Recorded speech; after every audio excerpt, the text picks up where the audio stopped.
Assalamualaikum warahmatullahi wabarakatuh. Halo guys, perkenalkan, nama saya Intan Septiawardati dengan NIM 2314144 dari Prodi Ekonomi Syariah semester 3 kelas B. Disuruh ngasih tahu juga nih hobinya apa.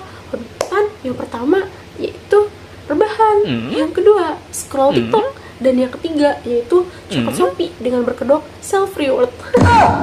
Serius dulu ya guys. Halo guys, jadi video ini ditujukan untuk memenuhi tugas ujian tengah semester pada mata kuliah Filsafat Umum dengan dosen pengampu Bapak Dr. Ivan Ahmad Gufron, M.Phil.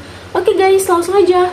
Oke guys, pertanyaan pertama yaitu menceritakan tentang filsafat yang saya ketahui dari materi perkuliahan yang sudah dijalankan. Baik, langsung saja.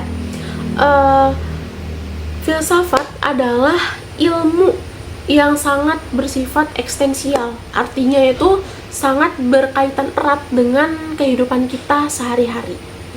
Nah, secara etimologis atau secara istilah, filsafat sendiri itu berasal dari bahasa Yunani, yaitu philosophia. Philo yang berarti cinta dan juga sophia yang berarti kebijakan atau pandai.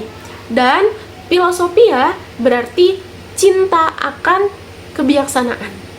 Secara bahasa atau terminologi, filsafat adalah suatu ilmu yang berusaha untuk mengkaji objek telaahnya itu secara mendalam gitu, sampai segi esensinya atau sampai ke hakikatnya gitu. Nah, berfilsafat itu berarti berpikir secara mendalam akan hakikat sesuatu. Nah, ciri-ciri atau karakteristik berpikir secara filsafat itu apa sih? Ciri-cirinya yang pertama itu kritis, ya. Terus radikal, konseptual, koheren, dan rasional. Berdasarkan hal yang saya pelajari juga, ada dua ruang lingkup filsafat yang sudah saya pelajari. Yang pertama yaitu ruang lingkup filsafat pendidikan. Yang kedua ada ruang lingkup filsafat hukum, di mana mencakup tentang ontologi hukum, epistemologi hukum, dan aksiologi hukum. Nah, selain hal itu, saya juga mempelajari tentang beberapa filsuf atau tokoh yang ada di filsafat. Yang pertama ada filsafat alam, contohnya tokohnya Thales, Demokritos.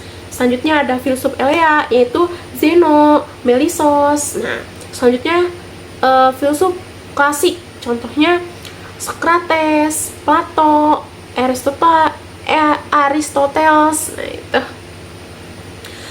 Selanjutnya sejarah filsafat pada abad pertengahan. Pada abad pertengahan, pikiran dan hasil pemikiran para filsuf itu terbatas dengan dogma atau agama.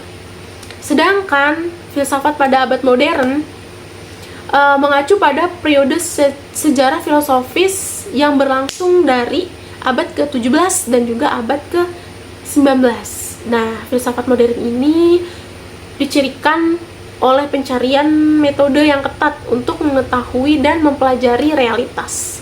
Sesuatu yang berbeda dengan pendekatan filsafat abad pertengahan yang lebih teologis dan spekulatif. Nah, itu termasuk perbedaannya antara abad pertengahan dan juga abad modern.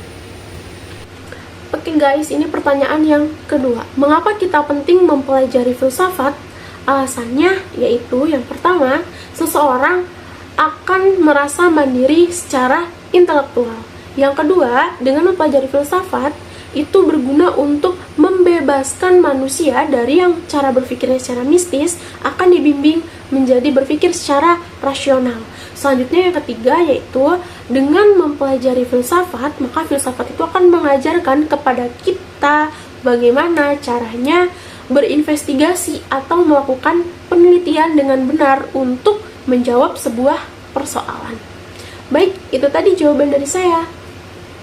Terima kasih teman-teman sudah menonton video ini. Saya akhiri. Assalamualaikum warahmatullahi wabarakatuh.